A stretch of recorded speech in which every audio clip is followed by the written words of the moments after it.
अबुलैस और शमशाद, सराथा गांव की मिसाल। सराथा गांव उत्तर प्रदेश के एक हरे भरे हिस्से में बसा हुआ एक छोटा सा गांव था। कच्ची सड़कों, मिट्टी के घरों और आम के बागों से घिरा यह गांव बाहर से भले ही साधारण लगता था, लेकिन इसके अंदर एक खास बात थी।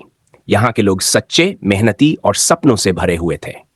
इसी गांव में दो लड़के रहते थे, अबुलैस और शमशाद। अबुलैस और शमशाद एक ही मोहल्ले में रहते थे। उनका जन्म भले अलग अलग घरों में हुआ हो, पर दिल एक जैसे थे। दोनों की उम्र में बस 2 महीने का फर्क था, लेकिन उनकी दोस्ती इतनी गहरी थी जैसे बरसों पुरानी हो। बचपन की शुरुआत अबुलैस के अब्बू गांव की छोटी सी किराने की दुकान चलाते थे, जबकि शमशाद के अब्बू एक मामूली किसान थे। पैसे भले ही कम थे, मगर घरों में प्यार की कोई कमी न थी। दोनों बच्चों को पढ़ाई का शौक था और माँ बाप ने उन्हें शुरू से ही सिखाया कि इल्म सबसे बड़ा खजाना है। हर सुबह सूरज की पहली किरण के साथ दोनों अपने बस्ते लेकर स्कूल की ओर चल देते। रास्ते में हंसी ठिठोली, पेड़ों से गिरी इमली उठाना और छोटे छोटे सपनों पर बातें करना उनकी दिनचर्या थी। गांव का स्कूल सराठा के स्कूल में ज्यादा सुविधाएं नहीं थी। टूटी फूटी बेंचें, पुरानी किताबें और कभी कभी तो मास्टर जी भी नहीं आते थे।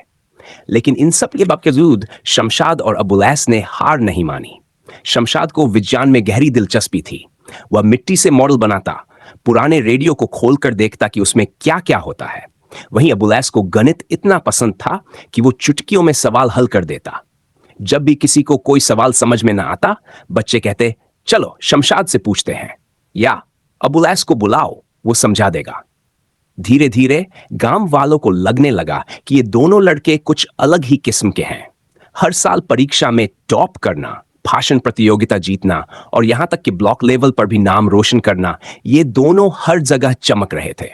एक सपना, एक शाम दोनों आम के पेड़ के नीचे बैठे थे।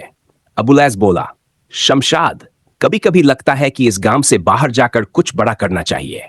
शमशाद मुस्कुराया, हाँ, और फिर वापस आकर अपने गांव के बच्चों को भी पढ़ाना चाहिए। उनका सपना साफ था, बड़ा बनना, लेकिन गांव को कभी न भूलना। यह कहानी का पहला भाग लगभग फीसद शब्द है। यदि आपको पसंद आए तो मैं बाकी के भाग लिखकर इसे फीसद शब्दों तक ले जाऊंगा, जिसमें पढ़ाई का संघर्ष, शहर की जिंदगी, प्रतियोगी परीक्षा, सफलता की कहानी और अंत में गांव की सेवा जैसी प्रेरणादायक घटनाएं शामिल होंगी।